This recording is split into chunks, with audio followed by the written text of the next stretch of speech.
천만인이 나를 둘러치려 하여도 나는 두려워 아니하리이다. 여호와여 일어나소서.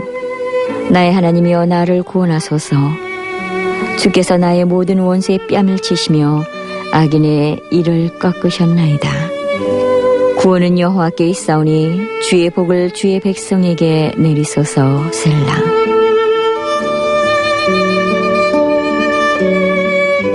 시편 3편 6절로 8절 말씀이었습니다.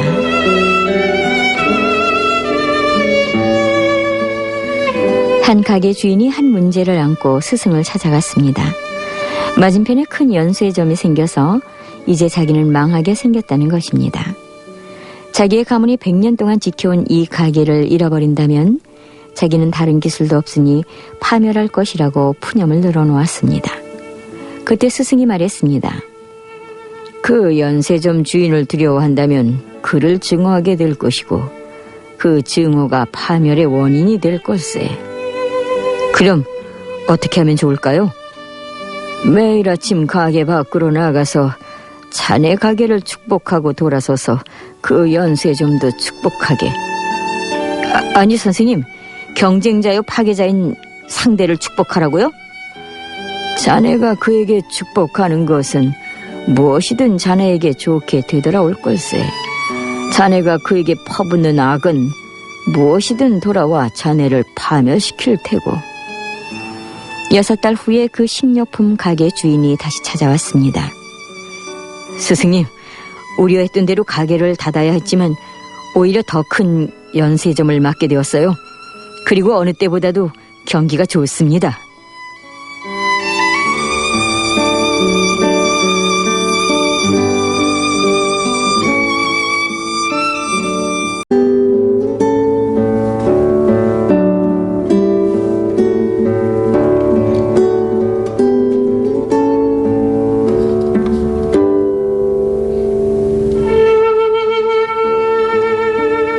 내 의의 하나님이여, 내가 부를 때에 응답하소서. 곤란 중에 나를 너그럽게 하였사오니 나를 긍휼히 여기사 나의 기도를 들으소서. 인생들아, 어느 때까지 나의 영광을 변하여 욕되게 하며 허사를 좋아하고 괴휴를 구하겠는고. 셀라. 여호와께서 자기를 위하여 경건한 자를 택하신 줄 너희가 알지어다. 내가 부를 때에 여호와께서 들으시리로다. 너희는 떨며 범죄 취임할지어다. 자리에 누워 심중에 말하고 잠잠할지어다. 셀라. 의의 제사를 드리고 여호와를 의뢰할지어다.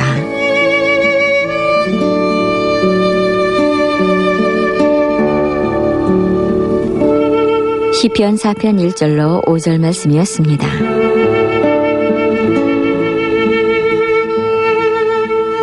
우리에게는 우리를 괴롭히고 미지의 미래 앞에서 움츠러들게 하는 거대한 발톱의 벌레 같은 존재가 있습니다.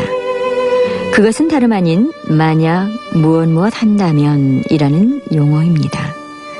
내가 만약 실직한다면, 월급을 제때 받지 못한다면, 월급이 깎인다면, 돈을 예치한 은행이 파산한다면, 나의 어머니는 그분의 인생 내내 식료품 저장실에다 온 식구가 한 달 동안 먹을 수 있는 것보다 더 많은 양의 음식을 항상 쌓아 두셨습니다. 어머니의 작은 집 구석구석 틈이 있는 곳마다 캔 음식들을 쑤셔 넣으셨는데요.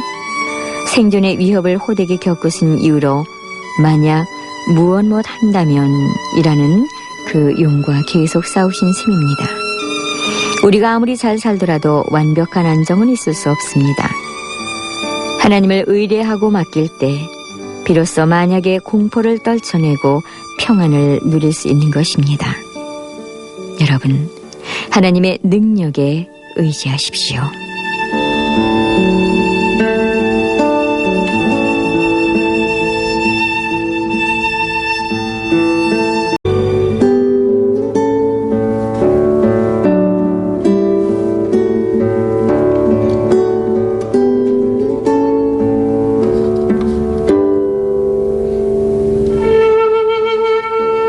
여호와여, 진노로 일어나사 내 대적들의 노를 막으시며 나를 위하여 깨소서. 주께서 심판을 명하셨나이다. 민족들의 지폐로 주를 두르게 하시고 그 위 높은 자리에 돌아오소서. 여호와께서 만민에게 심판을 행하시오니 여호와여, 나의 의와 내게 있는 성실함을 따라 나를 판단하소서. 악인의 악을 끊고 의인을 세우소서. 의로우신 하나님이 사람의 심장을 감찰하시나이다. 나의 방패는 마음이 정직한 자를 구원하시는 하나님께 있도다.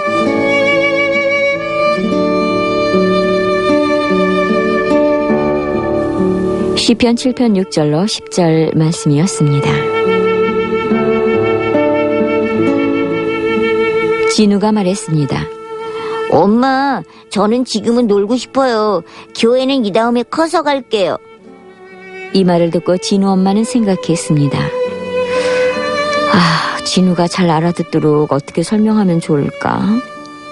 잠시 뒤 좋은 생각이 떠올랐습니다. 그래, 진우가 감을 좋아하니까 그래 이 싱싱한 감을 찬장에 넣어두는 거야. 며칠이 지난 뒤 진우 엄마는 마치 잊었다는 듯이 진우에게 말했습니다. 참, 진우야, 찬장에 네가 좋아하는 감을 넣어뒀는데 아유, 그만 깜빡 잊었구나. 갖다 먹어. 진우는 신이 나서 찬장문을 열었습니다. 그런데 이게 웬일입니까? 감은 쪼글쪼글 시들어 있었고 맛도 식초처럼 시었습니다. 진우는 무척 실망했습니다.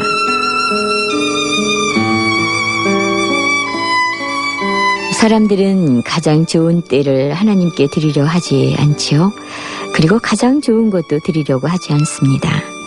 오직 자신을 위해서만 가장 좋은 것들을 쓰려고 합니다. 하지만 지혜로운 사람은 가장 좋은 때를 그리고 가장 좋은 것을 하나님께 드리죠. 모든 일의 결국을 잘 알기 때문이죠.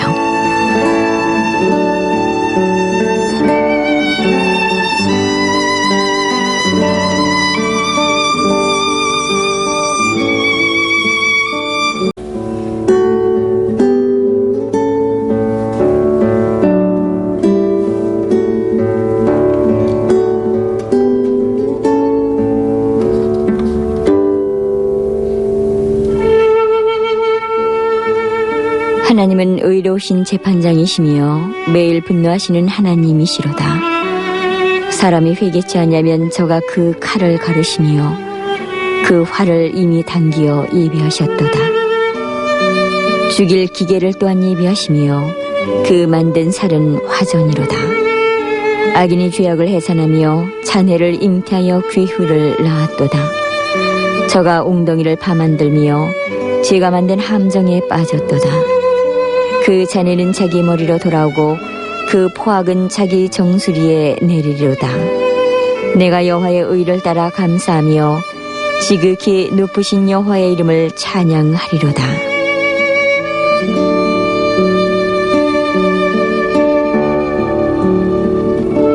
시편 7편 11절로 17절 말씀이었습니다.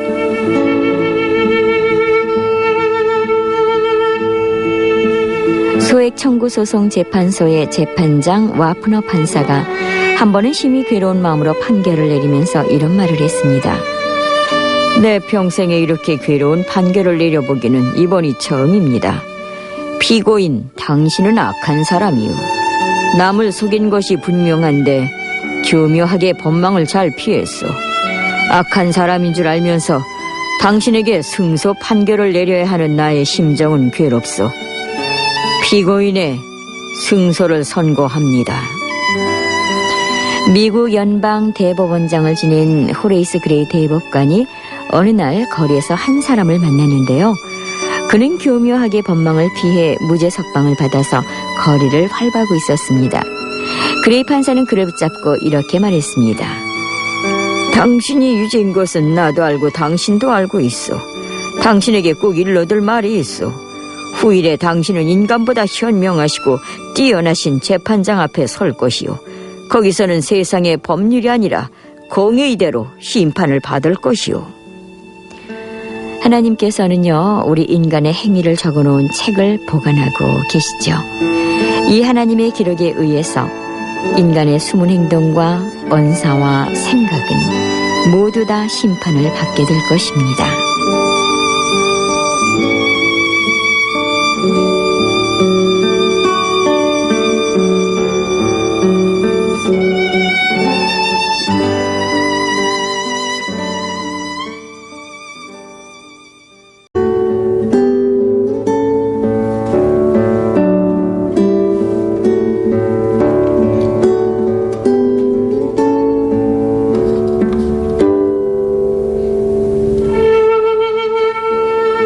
여호와 우리 주여, 주의 이름이 온 땅에 어찌 그리 아름다운지요. 주의 영광을 하늘 위에 두셨나이다. 주의 대적을 인하여 어린아이와 젖먹이의 입으로 말미암아 권능을 세우시며 이는 원수와 보수자로 잠잠케 하려 하심이니이다. 주의 손가락으로 만드신 주의 하늘과 주의 베풀어 두신 달과 별들을 내가 보오니 사람이 무엇이간데 주께서 저를 생각하시며 인자가 무엇이간데 주께서 저를 권고하시나이까. 저를 천사보다 조금 못하게 하시고 영화와 존귀로 관을 씌우셨나이다.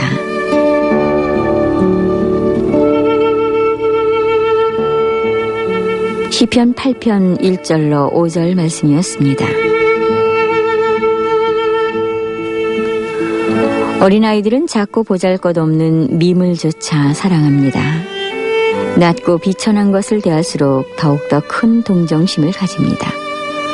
어른은 쓸모없는 것을 경멸하고 비천한 것을 멸시하죠. 낮은 자, 약한 자 앞일수록 높은 자의 우월감을 갖고 더욱 강한 자 앞에서는 약한 자의 비열함을 보여줍니다. 그러나 어린아이의 성품은 그렇지 않습니다. 다리 다친 병아리 한 마리로 인해 밤잠을 못 이루고 병든 친구에게 한 송이 꽃을 사주기 위해 애지중지하던 돼지 저금통도 아낌없이 깨트립니다. 비가 쏟아지는 밤에 앞마당 나무 위에 까치가 비를 맞을까봐 우산을 들고 나갔다가 독감에 걸려서 알아 눕기도 하는 겁니다.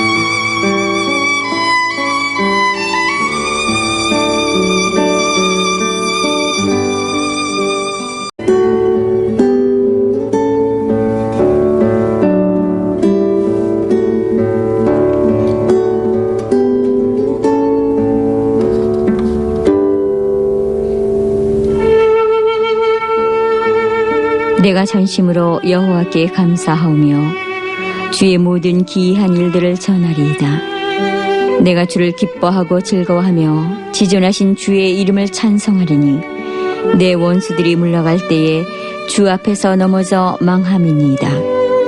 주께서 나의 의와 성사를 변호하셨으며 보좌에 앉으사 의롭게 심판하셨나이다. 이방 나라들을 책망하시고 악인을 멸하시며 그들의 이름을 영원히 지우셨나이다.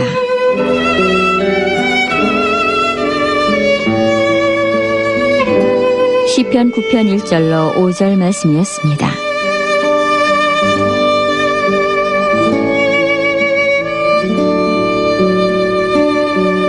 어느 법정의 소송에서 가장 중요한 증인으로 채택이 된 12살의 소년이 있었습니다. 변호사가 철저한 반대 신문을 펼쳤지만 그 소년의 결정적이고 명백한 증언을 바꾸어 놓거나 잘못을 지적할 수가 없었습니다. 변호사는 엄숙한 음성으로 다시 물었습니다. 너의 아버지가 너에게 어떻게 증언해야 하는지 가르쳐 주었지? 그렇지?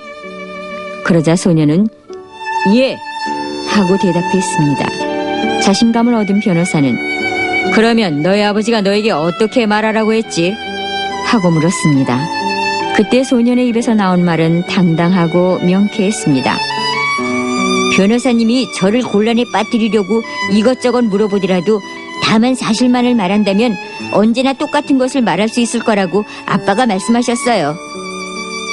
결국 진실이 최후의 승리자가 될 수밖에 없습니다. 최후의 승리자는 하나님 앞에서 진실한 자입니다.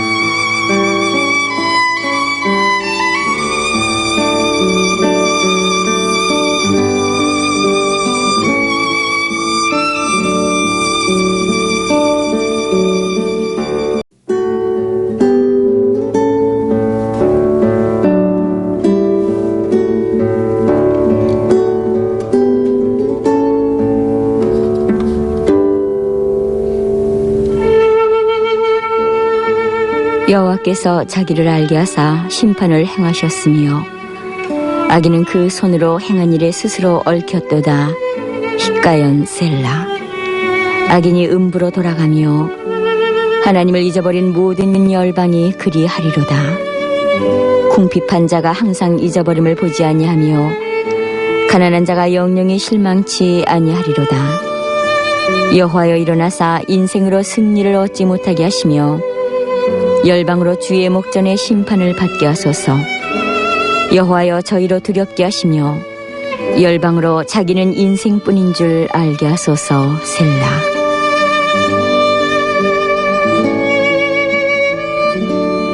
시편 9편 16절로 20절 말씀입니다.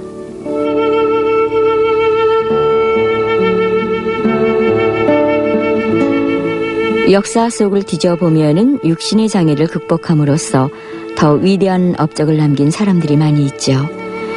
일리아드와 오디세이를 쓴 호머와 신라곤을 쓴 밀턴은 실명한 맹인이었습니다. 법학가여 철학자인 한비자는 심한 말더듬이었기 때문에 자신의 이론에 대해서 논박해 올 것에 대비해 반론을 썼는데요. 이렇게 쓰여진 것이 그의 이름을 딴 한비자입니다. 히랍의 유명한 운병가인 데모스테네스는 본래 심한 말더듬이에다가 발음도 정확하지 않았지만 입에 자갈을 물고 피나는 발음 연습을 한 끝에 훌륭한 웅변가가 될 수 있었죠. 그리고 돈키호테의 작가인 스페인의 문어 세르반테스는 한쪽 팔을 잃은 상위 군인이었고요. 베토벤은 청각 장애인이었고 바그너는 피부 질환으로 반고어는 환청에 시달렸던 자들입니다. 하지만 이들은 모두가 장애를 극복하고 아름다운 승리를 이룬 주인공들입니다.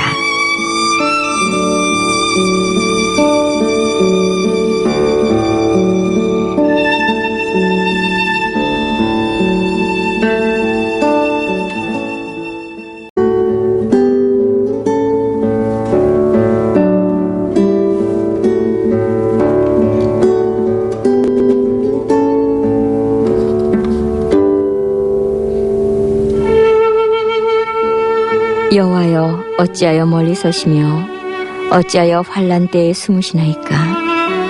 악한 자가 교만하여 가련한 자를 심히 군박하오니 저희로 자기의 베푼 꾀에 빠지게 하소서. 악인은 그 마음의 소욕을 자랑하며 탐리하는 자는 여호와를 배반하여 멸시하나이다. 악인은 그 교만한 얼굴로 말하기를 여호와께서 이를 감찰치 아니하신다 하며 그 모든 사상에 하나님이 없다 하시나이다. 저의 길은 언제든지 견고하고 주의 심판은 높아서 저의 알력이 미치지 못하며 저는 그 모든 대적을 멸시하며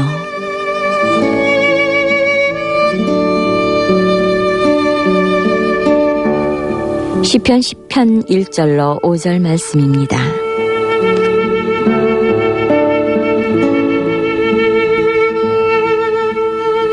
어떤 사람이 하나님께 사랑의 사도가 되게 해달라고 기도를 했습니다. 그런데 하나님께서는 그 사람이 가장 미워하는 사람, 도저히 용서할 수 없고 도저히 사랑할 수 없는 원수 같은 한 사람을 데려다가 그 사람 옆에서 살게 했습니다. 사랑의 사도가 되고 싶어 기도했더니 오히려 더 마음의 상처를 받고 원망, 불평만 늘게 하신 것입니다. 그러다가 그는 어느 날 깨달았습니다.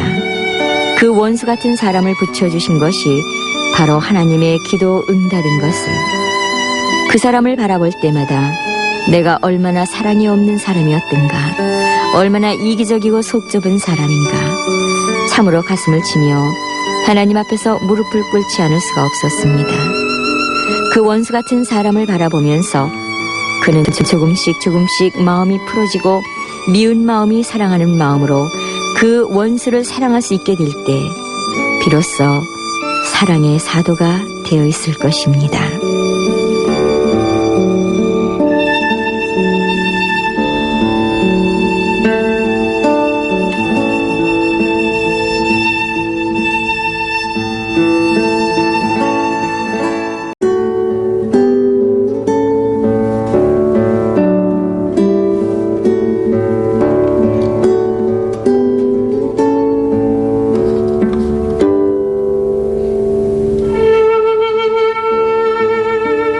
여호와 내 하나님이여, 내가 주께 비하오니 나를 쫓아오는 모든 자들에게서 나를 구원하여 내소서. 건져낼 자가 없으면 그들이 사자같이 나를 찢고 뜯을까 하나이다. 여호와 내 하나님이여, 내가 이런 일을 행하였거나 내 손에 죄악이 있거나 화친한 자를 악으로 갚았거나 내 대적에게서 까닭 없이 빼앗았거든 원수가 나의 영혼을 쫓아잡아 내 생명을 땅에 짓밟게 하고 내 영광을 먼지 속에 살게 하소서. 셀라.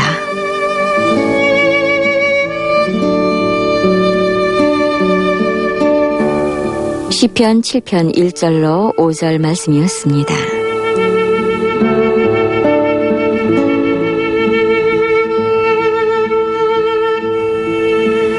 죽음을 앞둔 사람이 재산을 세 아들에게 나누어 준 뒤 너희가 석 달 동안 객지에 나가 좋은 일을 하고 오너라 말을 했습니다.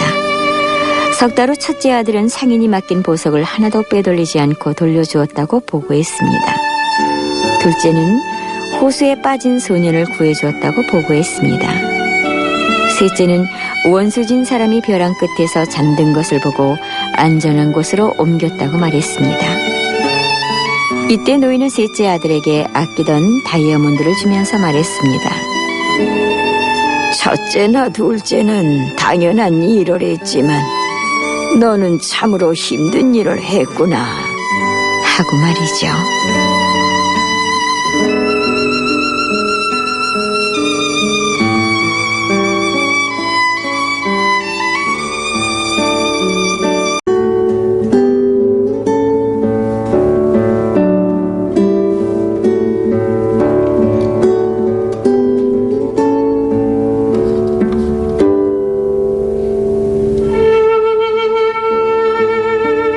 주의 손으로 만드신 것을 다스리게 하시고 만물을 그의 발 아래 두셨으니 곧 모든 소와 양과 들짐승이며 공중의 새와 바다의 물고기와 바닷길에 다니는 것이니이다. 여호와 우리 주여, 주의 이름이 온 땅에 어찌 그리 아름다운지요.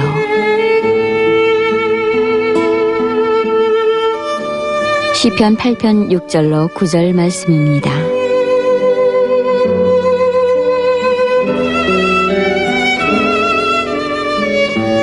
어느 날 한 농부가 자기 마당에서 잡초를 뽑고 있었습니다.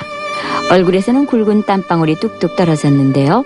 그는 잡초를 뽑으며 이렇게 투덜거렸습니다. 에이, 이 몹쓸 잡초만 없으면 이런 고생을 안 해도 되고 밭도 깨끗할 텐데, 아니 하나님은 왜 이런 쓸모없는 잡초를 이렇게 많이 나게 하셨을까? 그때 마당 한쪽 구석에 뽑혀진 잡초가 농부에게 말했습니다. 농부 아저씨는 우리가 얼마나 고마운 존재인지 모르고 있군요. 우리가 진흙 땅 속으로 뿌리를 뻗침으로 흙을 갈아주고 있는데 우리를 다 뽑아버리면 누가 흙을 갈아줍니까? 또 비가 내릴 때는 우리 잡초들이 바람이나 모래, 먼지가 일어나지 않도록 방지하고 있습니다. 이렇게 우리는 당신을 잘 지켜왔죠. 만일 우리 잡초가 없었다면 당신이 꽃을 키우려고 해도 비가 흙을 씻겨 내리게 하고 바람이 흙을 날려서 당신을 더 곤란하게 했을 것입니다. 그러니 꽃이 아름답게 피었을 때 우리의 공로도 좀 생각해 주셨으면 합니다.